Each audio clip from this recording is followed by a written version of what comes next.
Bienvenue dans Akibapla, le podcast local à l'accent chantant pour cultiver le bien-être et la joie de vivre au quotidien. Je suis Audrey, sa fondatrice, et actuellement en dernière année de formation de naturopathie. Ici, je donne la parole à des professionnels des métiers du bien-être, réflexologues, sophrologues, profs de yoga et bien plus encore. Découvrez leur métier, leur parcours inspirant et leur mission, prendre soin de vous. Le succès du yoga ne réside pas dans notre habileté à performer des postures, mais comment elle change notre façon de vivre notre vie. Citation de Desi Cachar. Et ce n'est pas mon invité du jour, Laure Toral, qui dirait le contraire. Le yoga est arrivé dans sa vie à l'âge de 20 ans et ne l'a plus quitté depuis. De pratique en pratique, de voyage en voyage, Laure s'est formée pour devenir professeure de yoga et partager avec les autres son incroyable pouvoir transformateur. Plus que du bien-être, le yoga est pour elle une voie de l'être, être à soi-même, aux autres et aux vivants qui nous entourent. Sa philosophie, un yoga pour chacun, à chaque âge de la vie. Qu'est-ce que le yoga ? Quelles sont ses différentes formes ? Quels bénéfices peut-on en retirer ? Laure nous répond avec passion. Bonjour Laure, je suis ravie de t'accueillir dans ce podcast. Alors nos auditeurs et auditrices vont peut-être entendre le chant des oiseaux puisque nous enregistrons dans un joli jardin. Est-ce que tu aurais quelques mots à ajouter à cette introduction ? J'aurais à rajouter, que le yoga continue à être une belle aventure, effectivement à tout âge de la vie. Effectivement, j'ai commencé le yoga à l'âge de 20 ans. Maintenant, je vais bientôt en avoir 48 et je ne me lasse pas de revenir à chaque fois dans cette belle pratique parce qu'à chaque fois, c'est un nouveau commencement. Alors, est-ce que tu peux nous en dire plus sur ton parcours ? Comment est-ce que tu as découvert le yoga ? Et pourquoi tu as décidé finalement de devenir prof ? Alors, j'ai découvert le yoga dans une période un petit peu charnière, donc le passage à l'âge adulte. Donc, j'avais quelques anxiétés à passer cette étape. On m'a conseillé des cours de yoga. J'ai découvert le yoga dans la région toulousaine avec un enseignant formidable. De suite le yoga ça a été une révélation pour moi en fait. À partir de 2-3 séances, j'ai senti que ça devenait quelque chose d'essentiel pour moi. Déjà je me suis attelée à ces cours et avec ce professeur de yoga, nous avons ensuite passé 20 ans de notre vie commune. Et donc j'ai approfondi grâce à cette rencontre. J'ai voulu en savoir plus sur sa formation notamment, et c'était donc l'Institut de yoga traditionnel à Toulouse, fondé par Robert Côté. J'ai pas de suite intégré l'école. En fait, je suis partie à la rencontre de différents enseignants, également des maîtres de yoga qui venaient en France. Et je n'ai intégré l'école qu'en 2010 pour en fait continuer à approfondir le yoga. Je ne pensais pas encore avoir la vocation d'enseigner. C'était vraiment un chemin intérieur, spirituel. C'est l'école précisément qui m'a donné le goût de la transmission, je me suis dit effectivement, il n'y a pas de raison d'en faire profiter, au contraire, d'en faire profiter les gens. C'est au terme de cette école que je me suis professionnalisée sur du Hatha Yoga traditionnel. Et tu as aussi voyagé, tu es partie en Inde, je crois. Oui, je suis partie en Inde à plusieurs reprises. D'une part plutôt pour approfondir le yoga et la méditation, donc en séjournant dans différents ashrams. Et j'ai été portée effectivement par la sagesse, on va dire, des maîtres, parfois qui peuvent être maîtres hommes ou femmes d'ailleurs, qui peuvent être considérés parfois comme de véritables divinités parce qu'ils transmettent vraiment la sagesse. Et en même temps, je me suis dit, quel est mon chemin alors parce que en Inde, il y a la voie de la dévotion qui est de rester auprès d'un maître et de s'inspirer, de se nourrir vraiment de l'énergie du maître spirituel. J'ai considéré que c'était pas mon chemin, que je voulais questionner le yoga sur justement la vie chez nous en Occident et en quoi ça pouvait favoriser l'autonomie. Voilà, donc j'ai continué ma route. Alors j'ai continué à voyager en Inde aussi pour voir un petit peu ce qui se passe à l'extérieur des murs de l'ashram, avec cette ferveur, cette intensité de vie, même si c'est quelque chose qui peut beaucoup heurter aussi émotionnellement. C'est une autre culture avec sa partie de lumière, sa partie d'ombre, hein, comme toutes les sociétés, mais il y a quelque chose quand même d'extrêmement inspirant, notamment dans le rapport au temps. Et le yoga, c'est une pratique dans laquelle on ralentit. On apprend à ralentir pour retrouver l'instant présent et notre nature profonde. Donc c'est quand même, voilà, c'était intéressant de passer par vraiment ce qui est la culture à l'origine du yoga, avec ensuite tout ce chemin donc pour l'adapter pour nous, pour les Occidentaux. Avec les valeurs qui sont les nôtres, ça c'est important parce que le yoga est souvent, enfin, en tout cas au tout début, associé à de potentielles dérives sectaires, des choses comme ça. Alors je m'inscris complètement en faux contre cette idée-là, même si effectivement certains vont instrumentaliser les outils du bien-être et le yoga à des fins de manipulation, ce qui n'est absolument pas le cas. Là, c'est justement dans ma philosophie, un yoga à portée de chacun. C'est vraiment, je vais vers les gens. Je ne demande pas aux gens d'épouser une idée, une philosophie par rapport au yoga, mais d'utiliser effectivement les outils du yoga pour vivre mieux. Peut-être, voilà. C'est quand même le plus important aujourd'hui, que ce soit dans son corps ou mentalement, puisque les enjeux de société aussi sont un petit peu anxiogènes par rapport à tous les enjeux qu'il y a.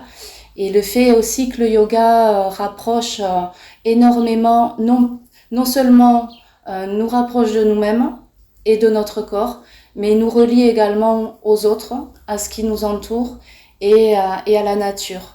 Donc je pense que c'est de retrouver cette jonction qui peut beaucoup nous aider dans la vie aujourd'hui. Et tu parlais tout à l'heure de maître yoga, alors est-ce que tu pourrais expliquer quelle est la différence finalement entre un prof de yoga et un maître yoga ? Tout à fait. Alors le maître de yoga, à l'époque en Inde en tout cas, le yoga était transmis de façon initiatique, de maître à disciple. Ensuite se sont fondés à la demande des Occidentaux des centres de yoga parce que voilà. Et les Indiens eux-mêmes ont commencé à s'intéresser de nouveau à ce qui était vraiment dans leur culture. Le maître de yoga, c'est quelqu'un qui a réalisé une ascèse, qui a quitté le monde symboliquement pour se consacrer totalement à l'exploration intérieure et qui, au terme de cette expérience, à laquelle il s'est voué de façon extrêmement intense, a réalisé un état naturel de paix, de connaissance intuitive et va lui faire la jonction finalement d'une certaine manière entre l'univers et l'humain. Ensuite, les professeurs de yoga, ce sont ceux qui effectivement peuvent être formés par des maîtres de yoga ou par des professeurs qui ont fondé des écoles. Donc il y a 2 niveaux. Et après, en fait, le maître de yoga, à un moment donné, va favoriser l'autonomie dans tous les cas. Le terme de gourou, en fait, a été malheureusement galvaudé. Le gourou, c'est le gourou intérieur, c'est celui qui pèse. Ça veut dire que c'est la lumière intérieure, c'est le gourou que l'on porte en nous. Le maître de yoga va nous accompagner, nous aider à révéler, en fait, cet être profond, ce gourou intérieur que l'on a en nous-mêmes. Et à ne pas confondre avec le culte donc de la personne, qui n'a rien à voir. Voilà, et le professeur, lui, va faire l'intermédiaire donc entre son enseignement, ses connaissances et les gens, donc le public qui souhaite découvrir le yoga. Et donc la particularité du professeur de yoga, je pense, c'est véritablement d'être à l'écoute de ses élèves et de s'adapter et de respecter totalement les croyances ou non-croyances de ses élèves. Voilà, tout ce qui peut être source d'inspiration pour être mieux en nous-mêmes, avec les autres, dans la vie. Professeur de yoga n'a pas à intervenir sur ça, si ce n'est que de proposer quelque chose en plus encore pour aller vers ce chemin-là. On parle de yoga depuis tout à l'heure, tout le monde en a déjà entendu parler. Il y a de plus en plus de personnes, je pense, qui le pratiquent, notamment en Occident. Mais il y a différents types de yoga. Donc, est-ce que tu pourrais nous expliquer un petit peu, déjà, qu'est-ce que le yoga, concrètement, et quels sont les différents types de yoga que l'on peut retrouver, notamment en Occident? Alors, le yoga, pour faire simple, en fait, le yoga, c'est une pratique psychophysiologique et spirituelle, donc qui prend pour support le corps pour conduire vers un cheminement intérieur. Yoga, ça veut dire union. Donc, c'est réunir, en fait, les parties de nous-mêmes en passant par une pratique à la fois physique, physiologique, psychique et spirituelle, avec donc des outils très concrets au cours des séances. Les différentes formes de yoga, ça va varier beaucoup en fait sur le rythme. Vous considérez le yoga un peu comme un arbre avec ses différentes branches. Les différentes branches seraient donc les différentes façons d'approcher les différentes techniques. Donc, il y a des yogas qui sont très dynamiques, Astanga Yoga, Vinyasa. Il y a du yoga qui est beaucoup plus dans lequel on va rester dans des postures spécifiques pendant longtemps pour prendre le temps d'intérioriser le yin yoga. Mais ça, ce sont des appellations, c'est des nouveaux termes en fait. C'est-à-dire que le yoga globalement, il y a tout ça en fait dedans. Il y a juste que les écoles, quand elles se sont créées pour se différencier les unes les autres, ont privilégié une pédagogie plutôt qu'une autre, un rythme plutôt qu'un autre, mais c'est quand même la même essence. Et il y a donc aussi le Kundalini Yoga, yoga de l'énergie, qui utilise... alors comme c'est pas ma branche, je voudrais pas trop en parler, c'est peut-être aux spécialistes d'en parler. Moi, pour ma part, en tout cas, mon outil principal, c'est le yoga traditionnel, que l'on appelle aussi Hatha Yoga, qui est le yoga de l'effort.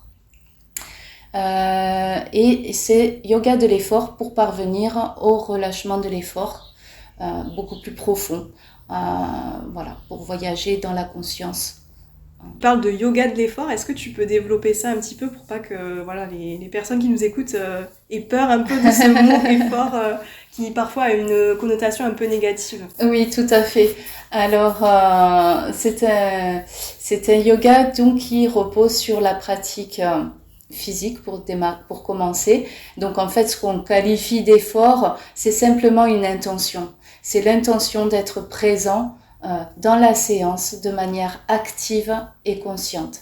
Ça n'est pas une question de niveau, c'est-à-dire que on peut s'adresser autant à des personnes en situation de handicap même, bien sûr avec une pratique adaptée, aux seniors, aux adultes ayant des parfois douleurs chroniques, comme un public en forme en fait. L'effort sera toujours adapté à la personne et en vue aussi de peut-être rééquilibrer son organisme, son métabolisme pour vivre mieux ces problématiques, voire s'en libérer pour celles dont ce sera possible. Et donc ça se passe sous forme de posture.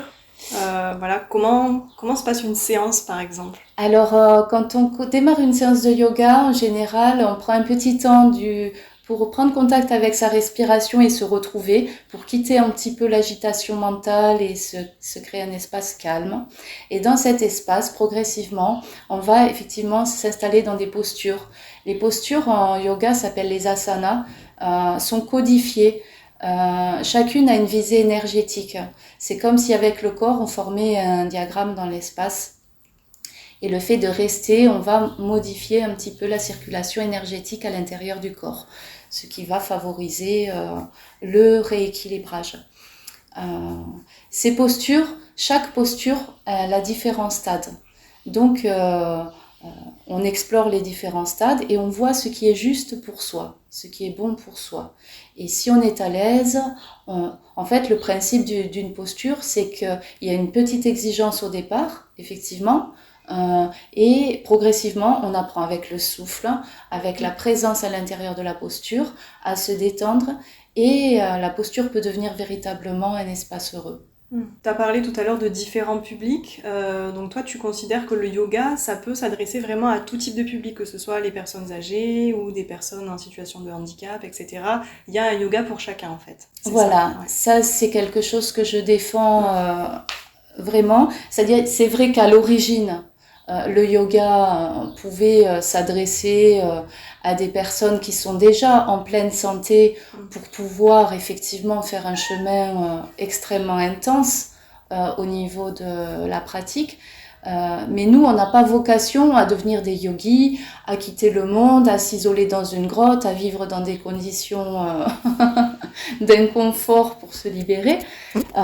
Mais donc... en ce qui concerne la richesse de l'être humain, il est évident que sa richesse ne se limite pas à sa santé en fait physique ou même mentale. L'humain est un tout. Le yoga s'adresse à la globalité de l'être. Avec les outils qui sont à notre disposition, on peut véritablement accompagner les personnes en toute situation. La seule condition, parce que j'interviens aussi avec des personnes qui ont la maladie d'Alzheimer, à travers l'association Alzheimer Un autre regard, et j'interviens également en EHPAD, peut-être c'est une certaine conscience. Mais encore que c'est pas forcément d'avoir tous ces moyens en termes de conscience. Parce que l'être est vraiment plus large que ça. Il y a des personnes parfois qui n'ont pas toute la lucidité et qui sont là pourtant et qui pratiquent le yoga. Donc en naturopathie, moi je fais des études de naturopathie, on dit qu'il y a 5 plans différents, le plan physique, émotionnel, spirituel, énergétique, etc.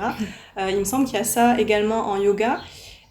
Et finalement, qu'est-ce que la pratique du yoga peut apporter comme bénéfice sur ces différents plans ?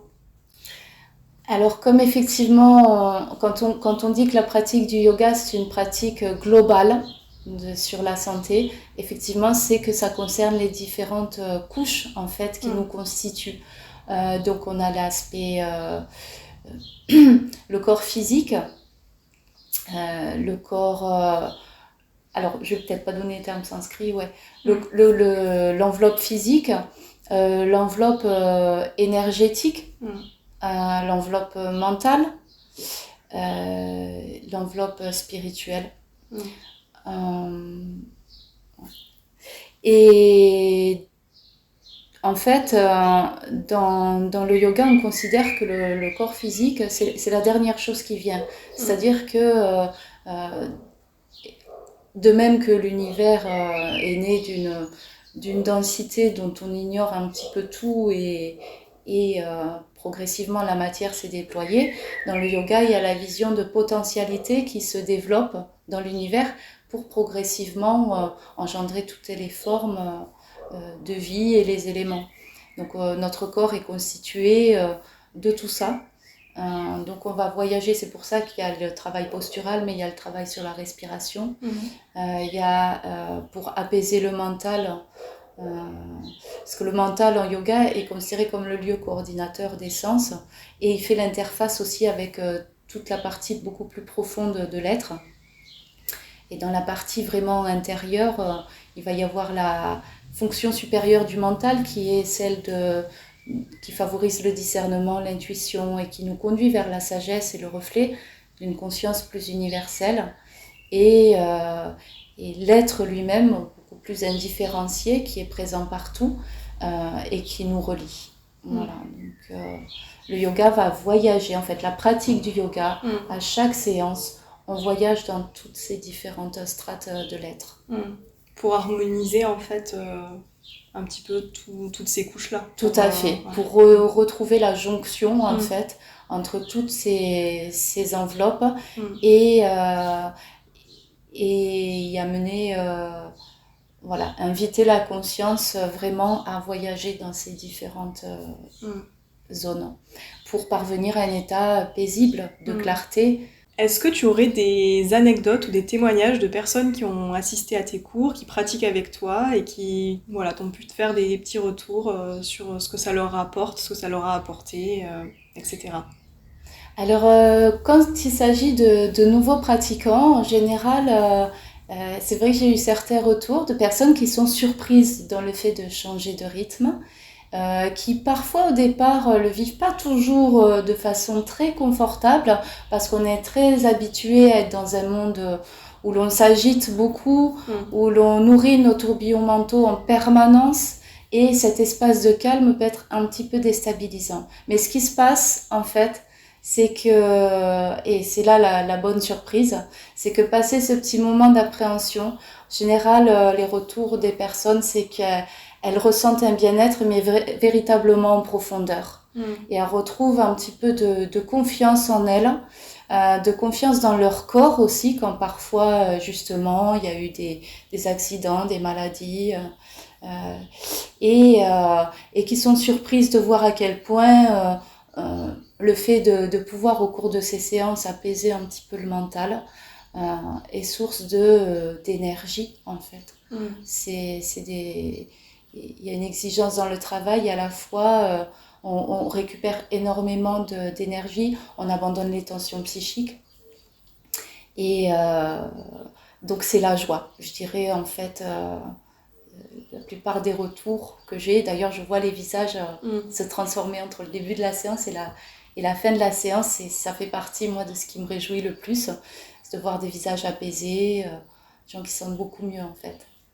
Et donc ça, ces bénéfices-là, on peut les retirer dès une séance par semaine ou quelle serait la fréquence en fait selon toi de pratique du yoga pour retirer ces bénéfices-là?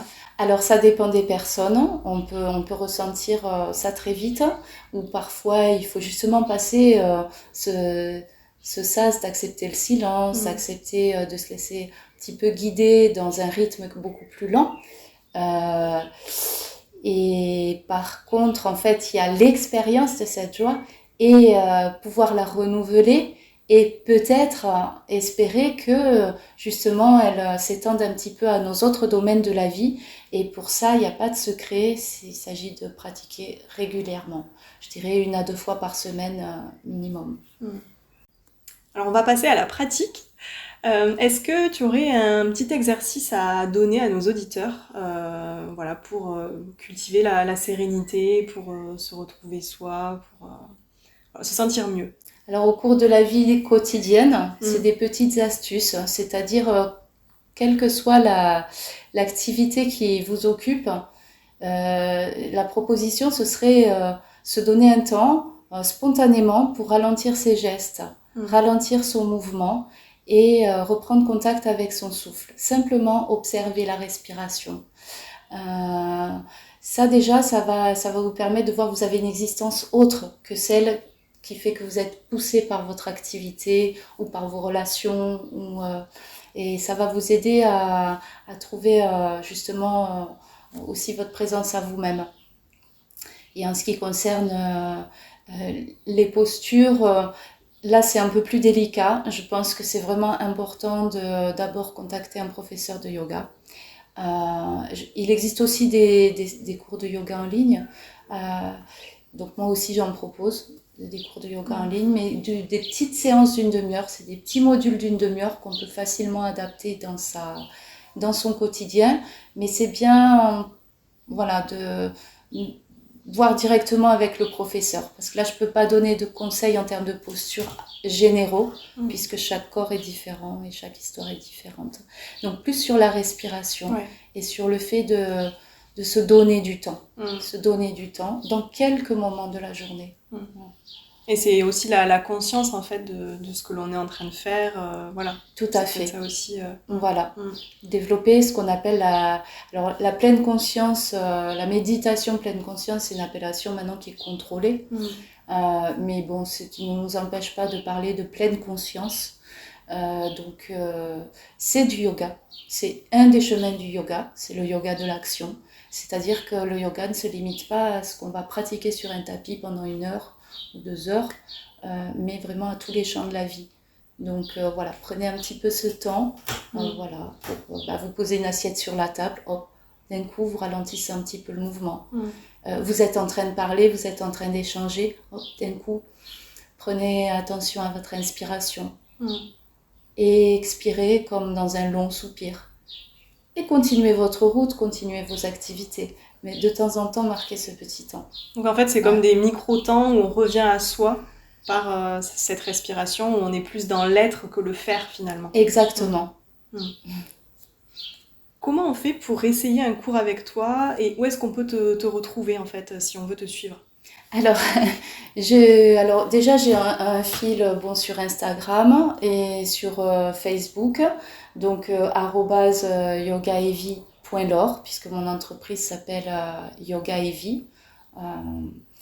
Et également sur YouTube pour les cours en ligne, j'ai mis quelques vidéos pour que vous puissiez découvrir, enfin que le public puisse découvrir. D'accord. Et ensuite, j'envoie, si la personne souhaite continuer, je lui envoie spécifiquement le lien pour les cours en ligne. En ce qui concerne le présentiel, je suis beaucoup établie dans le Minervois, donc Villalier, Villeugly, Conques, Malves, Villeneuve, Minervois, et dans le Carcassonnais sur Herminis. Voilà. Donc j'ai différents cours et vous pourrez trouver les informations sur ce fil. J'ai mis en place également, alors il y a différents types de cours, c'est-à-dire à la rentrée, je vais ouvrir un cours de yoga enfant aussi à Villalier, le mercredi donc, de 14h30 à 15h15. Également, j'ouvre un cours spécifique méditation le mardi soir à Villalier. Bon, ben là, il faudra prendre contact avec moi pour découvrir sous un module donc, qui dure 3/4 d'heure, où ce sont des méditations guidées. Alors, le but, bien sûr, c'est pas d'aller dans une induction et d'orienter les croyances, mais au contraire, d'aller vers l'autonomie, la liberté de chacun. Voilà. Et ça vient compléter le yoga. Le yoga, c'est quelque chose qui ne se limite pas aux postures. Ça, c'est important de le dire. Il y a différents stades. Il y a le comportement à avoir, le travail sur les postures, sur la respiration, pour favoriser l'état de méditation. Voilà. Donc, ce moment-là, c'est difficile de méditer tout seul chez soi parce que bien sûr on est sollicité par ce qui nous entoure, ce qui nous encombre, ce qui nous agite. Il faut trouver la motivation, le temps aussi. Voilà, c'est ça. Donc le fait de pratiquer ensemble génère aussi l'énergie du groupe, va favoriser aussi la concentration propice à rentrer sur le chemin de la méditation.